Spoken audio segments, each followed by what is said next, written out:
some help.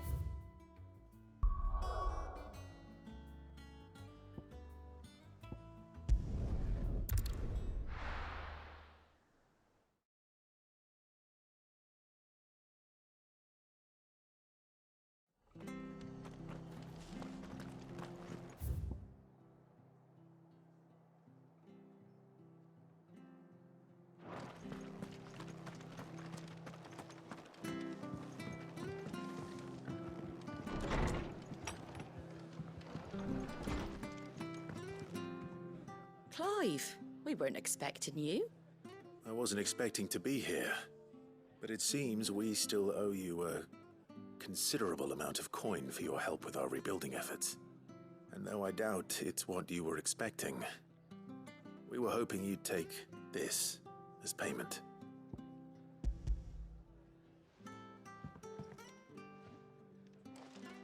A star ruby? I can't accept this. It's worth at least twice what you owe me. More if you can find yourself the right buyer. Think of the difference as interest. Interest? If word got out I charged that much, no one would ever borrow from me again. Anyway, why are you the one here asking me about this?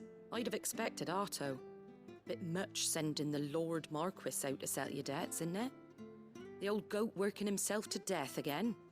Something like that. Most days I think he's the only reason the hideaway's still standing. Same as always, eh?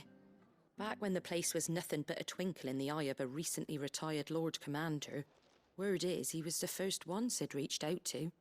Probably knew that without his strong arm and level head, the idea would never get off the ground. Sid may have been the face of the hideaway, but Otto's always been the backbone. And when Sid passed away, we were all worried that would be the end of it. That Otto would just give up. His death was hard on everyone. But it must have hit Otto hardest of all. But he didn't give up, did he? Quite the opposite, in fact. If I recall, he was the one who nominated you as Sid's replacement, and rallied the rest around you. I reckon what he saw in Sid, he saw in you too. And don't we all? Doesn't hurt that you're half as stubborn and twice as handsome, neither. That, and you keep good company. I suppose I do.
Well, it's certainly quiet. If I were a giant antelope, it would seem like just the place.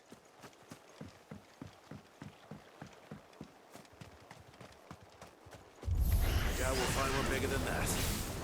You hungry, Torgal?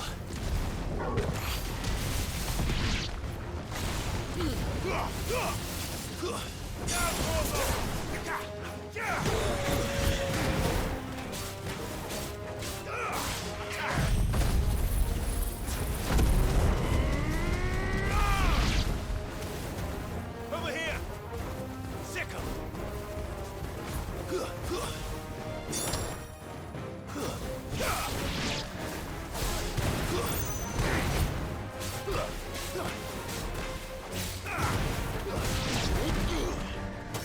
This one.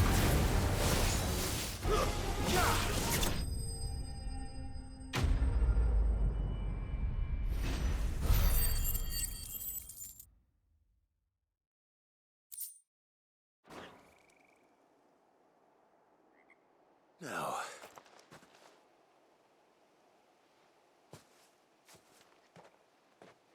will it be enough, I wonder?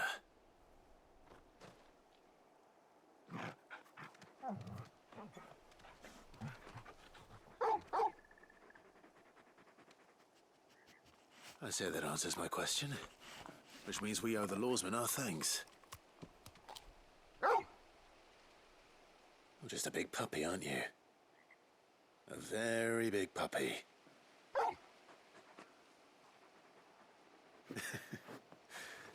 You do know you can take that with you, Torgal. Lady Karen will be relieved to hear you've got your appetite back. Come on, boy.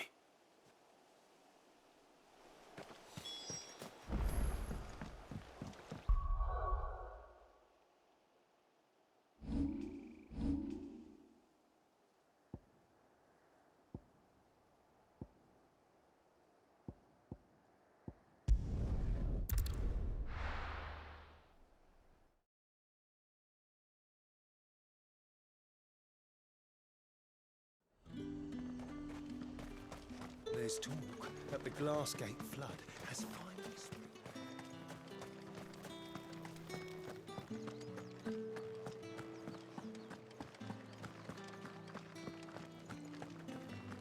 Did you hear that? The gates to heaven. I want to see you again. What am I going to do without Sweetwater and oil of talc? Milady, I come bearing gifts. Gifts? Whatever is the occasion.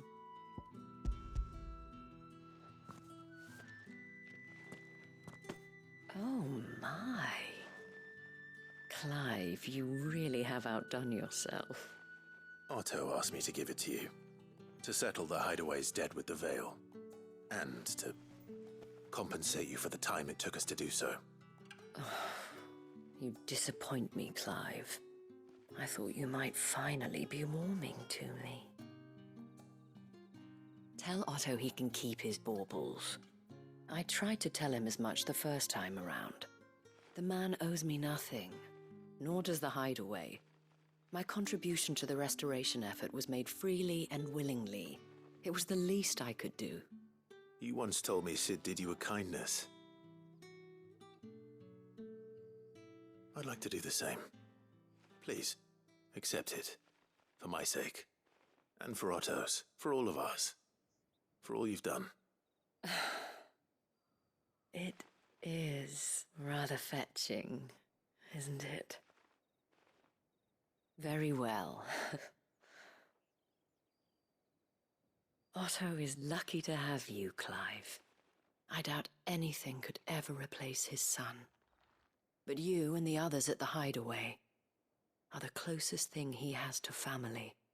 Otto had a son. Long ago, yes.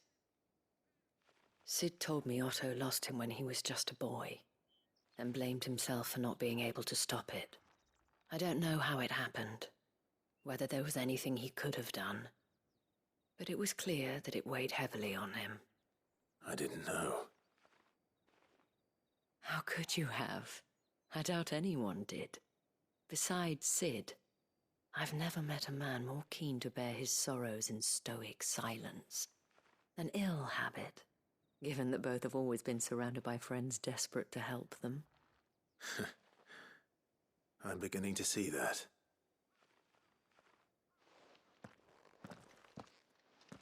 Go will want to know the stones were delivered, if he's still with us.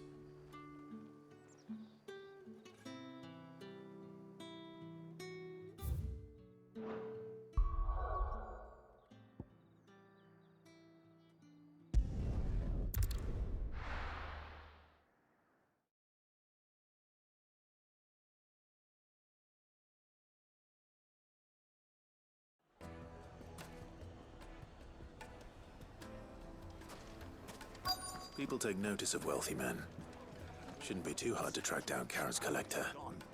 The whole mother crystal gone. What are we gonna do? Calm yourself. It could have just been a tremor.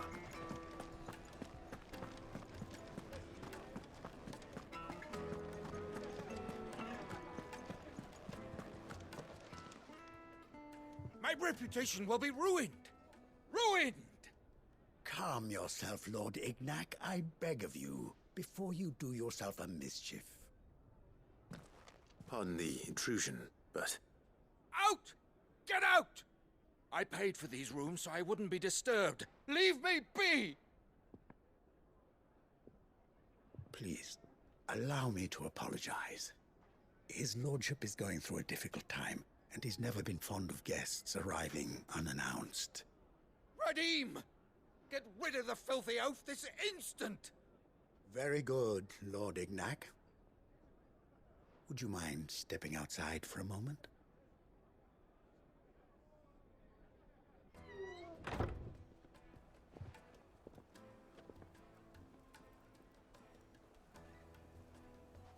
I'm sorry if I've caused you any trouble. That? Oh, no. That's just how his lordship is. Though the morning's events have left him somewhat fractious. He has been dispossessed of his luggage, you see. The thieves also made away with a considerable amount of coin. Coin the innkeeper will soon be keen to collect. I don't suppose a certain blade was among the stolen items. A single-edged sword. It was purchased from a merchant friend of mine. Ah, you know Lady Karen. Yes, I'm afraid it was. Then I'll retrieve Lord Ignac's luggage. But I have one condition. You have but to state it. You are welcome to anything that is within my power to grant. I want an audience with Lord Ignac. A few minutes should be enough. Then I'll be on my way. A condition I would be a fool to refuse. Of course, you shall have your audience. I don't suppose you saw where the thieves went. I did not, no. Though some discreet inquiries made on his lordship's behalf mean that I know where you might find them. The bandit's bed. Every ill-gotten coin in Dalamon is said to pass through that disreputable corner of the Valcroy. And that's where I'm heading. I shall speak to Lord Ignac in your absence, and arrange for an audience upon your triumphant return. That will be very kind of you. Farewell, and best of luck.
got company!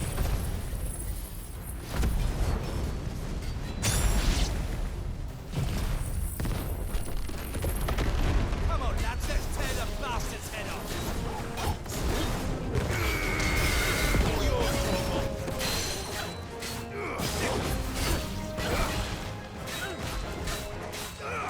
Nice try.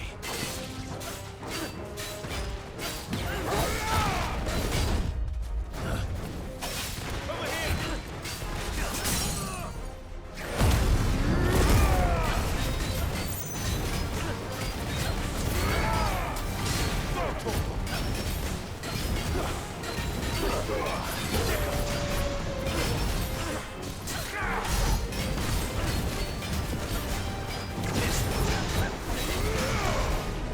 Nice try. This one. Over here.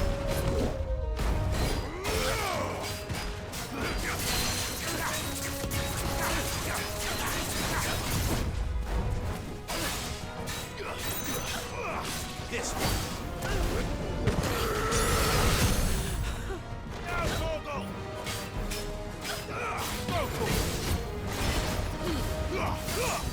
Gorgle, kill!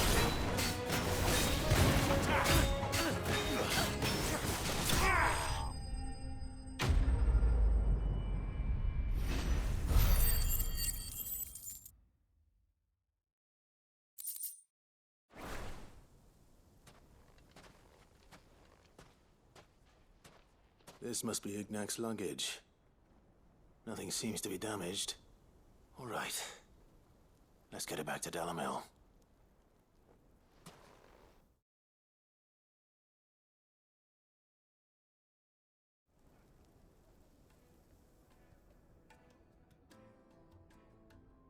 I hear I have you to thank for the return of my effects. What shall I call you, my good man? Wyvern. Glad to make your acquaintance. A formidable name indeed. Well, Wyvern, I appear to be in your debt. Redeem here tells me you wished for an audience. Is that all? A few moments of your time should suffice, yes. You're a peculiar fellow, Wyvern. All right, speak. Master Wyvern was wondering if you could tell him about a certain single-edged sword you recently acquired. Oh, a true work of art, that one. Karen drove me hard on the price, but I would have sold her Radim here to get my hands on that sword. It was made in the Outer Isles, far beyond the Twins, and is used exclusively by the practitioners of a unique school of swordsmanship. They believe no combat should ever exceed a single strike, and hone their blades to such perfection that none ever does. Each sword is made for that one perfect stroke, and for that stroke only. They crack upon a second blow. There's a brutal sort of beauty to it, really. But how do they hone such an edge? Fine question. Why, they use a whetstone, of course. Whetstones, rather. A whole array of them, ranging from the coarse to the fine. 10,000 licks with the sharpening stone, then 10,000 more. But it is the final stone which lends the blade its legendary sharpness. A mineral quite foreign to this great realm of ours. And that is the key.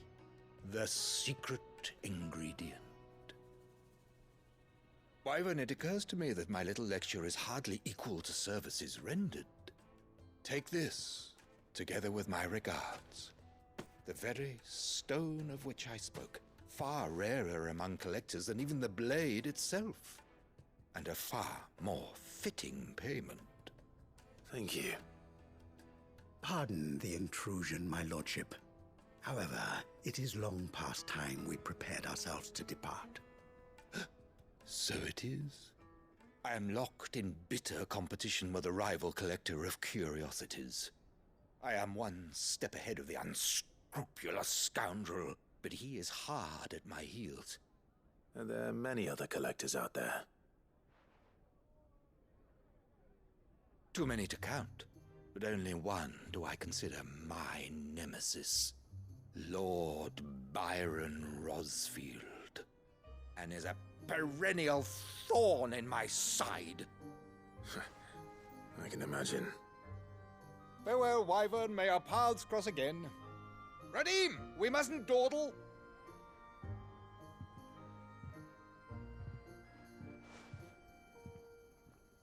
I think his lordship is rather taken with you, Master Wyvern. Thank you again for your assistance. Coming, my lordship. I'll be right there.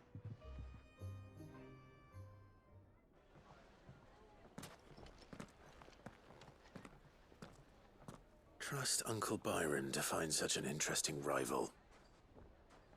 Now, let's see what Blackthorn makes of this whetstone, shall we?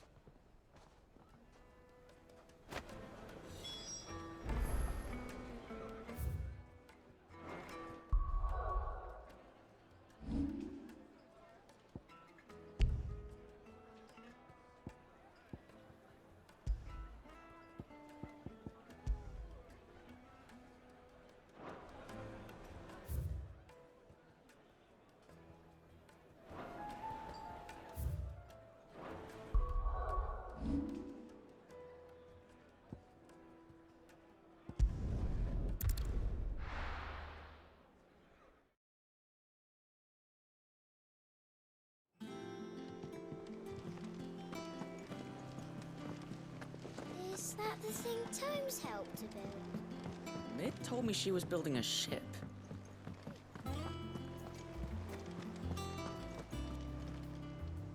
Goat. Still alive, I see.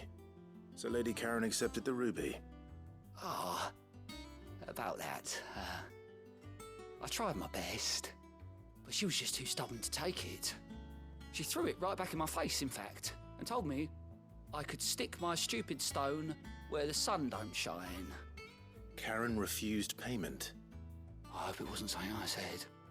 I'm sure you were as tactful as ever. Let me see what I can do. Oh, wonderful. I hope you have better luck than I did.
Lady Karen, Goat tells me you weren't happy with our offer. Would you prefer the debt was repaid in coin? What debt? I don't recall lending any of you lot me hard-earned gil. I may have tossed a talent or two in the Hideaway's coffers, but those were donations, and you can hardly call it charity if you go asking for it back. Of course not. But one good turn deserves another. And our circumstances have changed. Surely you wouldn't shun the gratitude of a pauper who happened to have become a prince. Oh, so you're a prince now, are you? Fine. But I'm selling it and taking what I'm owed, then you're getting the rest whether you like it or not.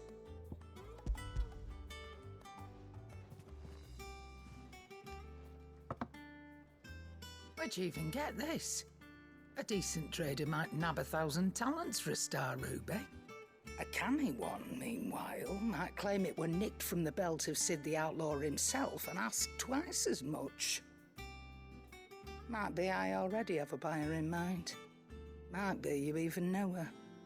A fine continental maid whose beauty's only eclipsed by a guile in commerce. You wouldn't mind, would you? Not at all. Just be sure to tell her that it's always a pleasure doing business.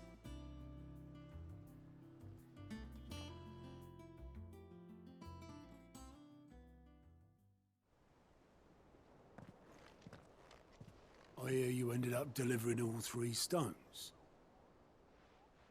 Thanks to this lump. I sometimes wonder what I pay you for. Speaking of which, I still haven't been paid last month's wages. Oh, so you remember what's owed to you then? Get your ass behind that disc of yours and don't get up before those ledgers are square. Right away.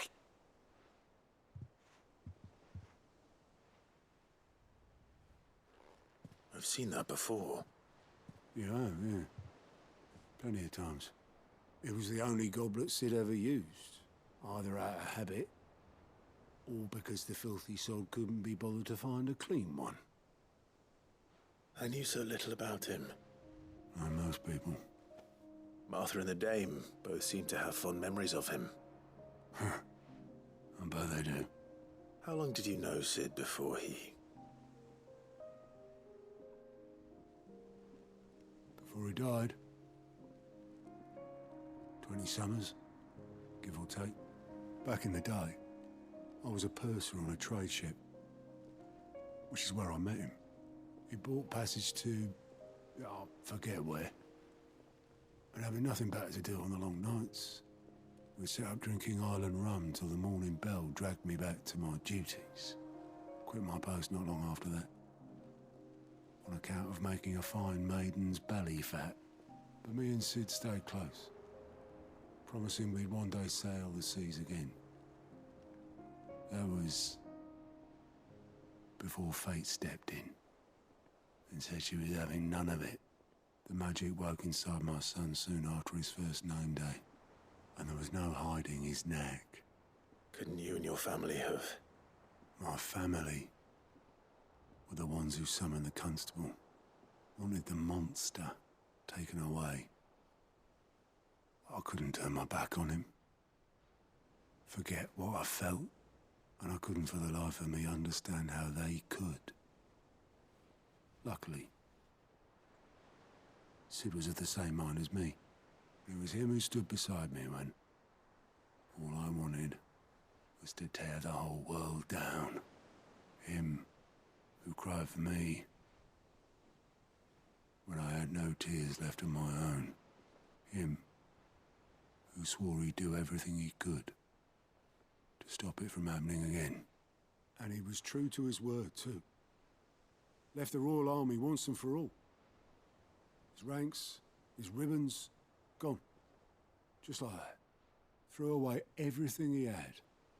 All to right a wrong that no one else had the courage to face.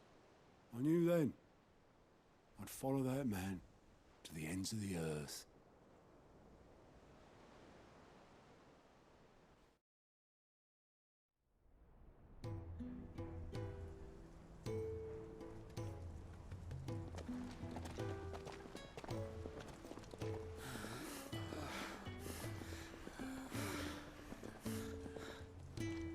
was always too clever for his own good, was Sid. Saw the world for what it really was, while the rest of us were content to go along with the lie we were shown. And it can't have been easy, bearing that burden alone.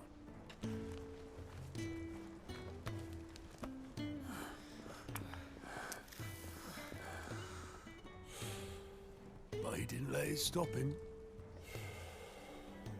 He never lost faith in what he believed was right. And that gave us faith in him. Faith he'd steer us true. So I swore to myself that I'd always be right behind him, ready to catch the stubborn sod, if ever he should fall.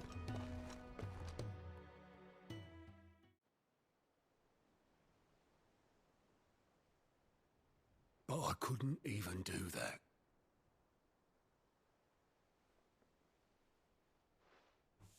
Ignore me. Just the ramblings of a tired old man.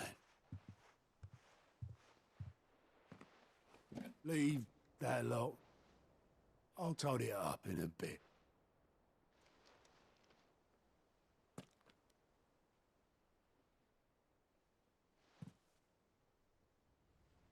This is Sid's handwriting.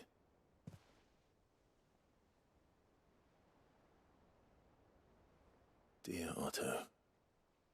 I may be drunk, but I wanted you to know this place would be fucked without you. Love you, you grumpy old sod.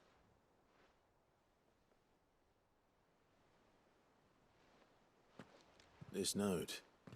Hmm? What about it? Sid was right. Without you, we'd all be lost.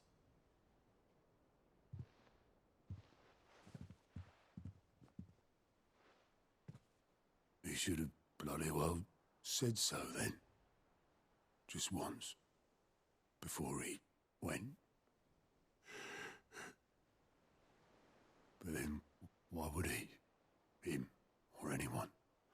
I'd only have told him to piss off.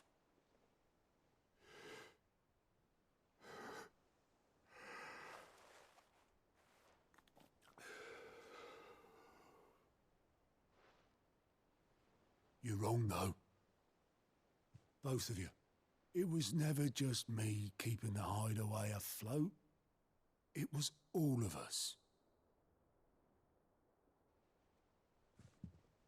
I just shoved people in the right direction, and I barely seem to be able to do that anymore.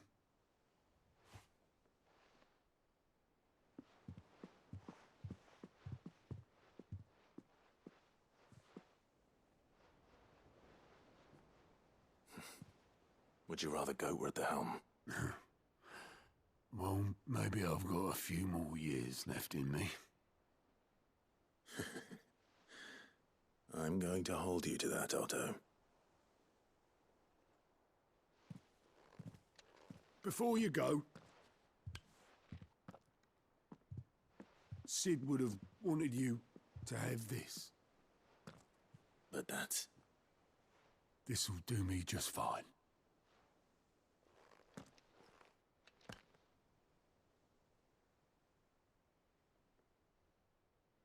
Thanks for the ray of sunshine. I'll see if I can't pay you back. Already have.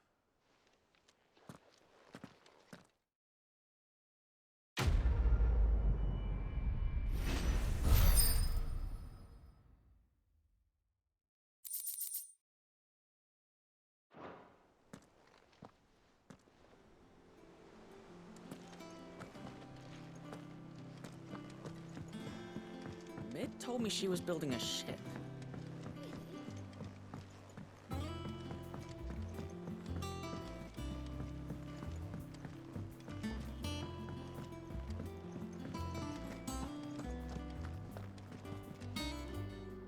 I noticed you and Torgal had gone off somewhere. Take him for a walk, did you? You could say that.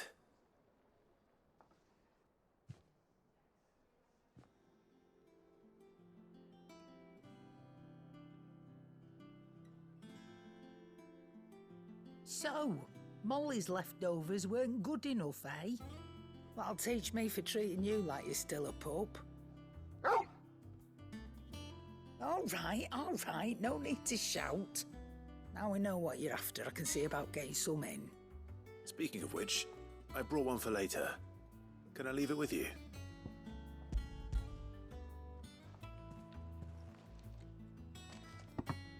You can, aye. I'm nice like that. In return, you can thank Tomes for me. The bloody know-it-all. I was just on my way to see him.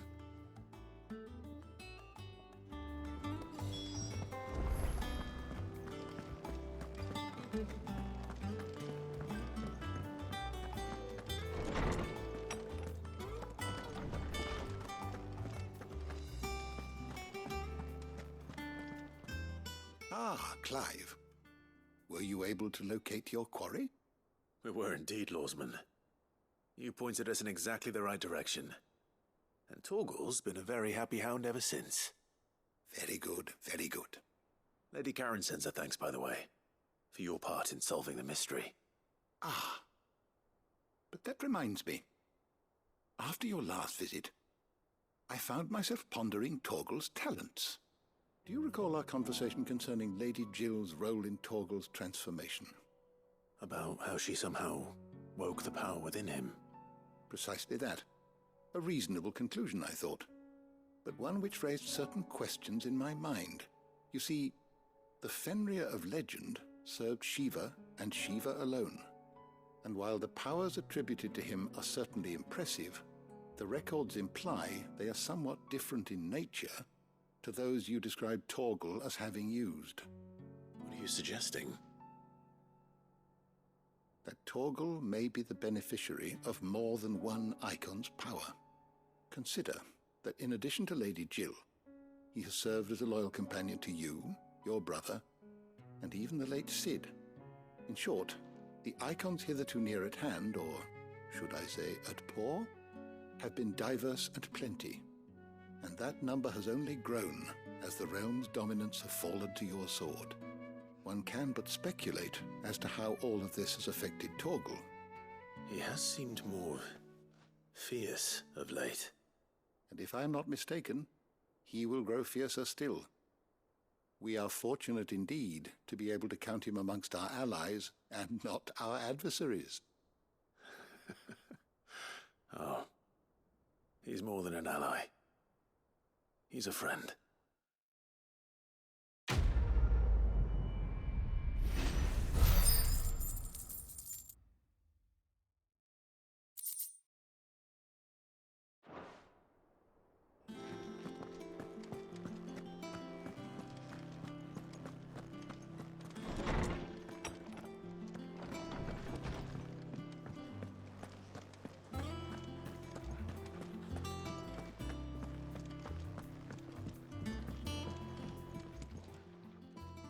Sorry for the wait, but hopefully you'll agree it was worth it. You learned something about that sword, then? I did better than that.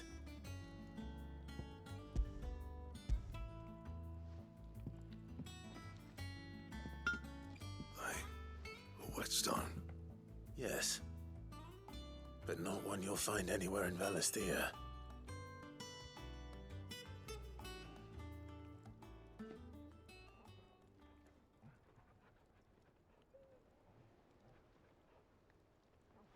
No wonder I couldn't get the same finish on the grinding wheel.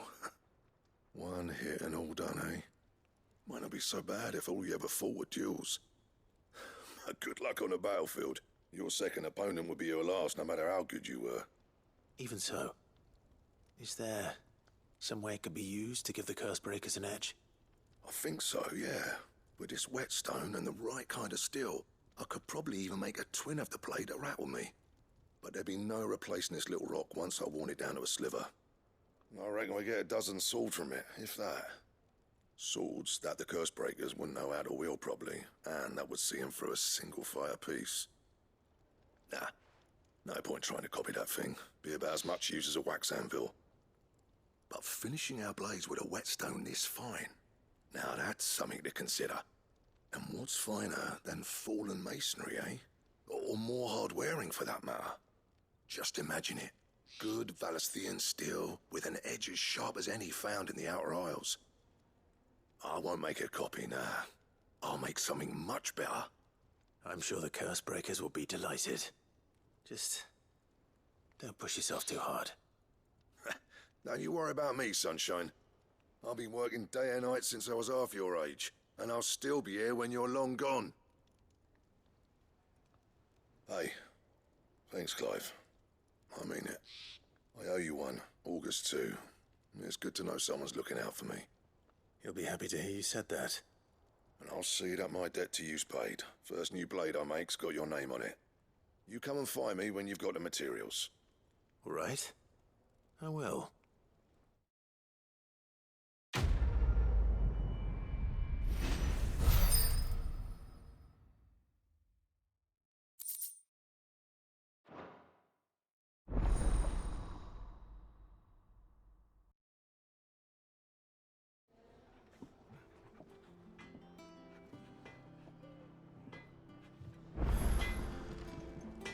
Back, are ya? What do you want?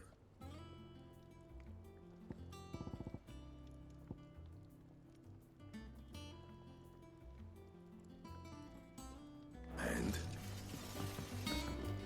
He cracked the crystal too? You're joking.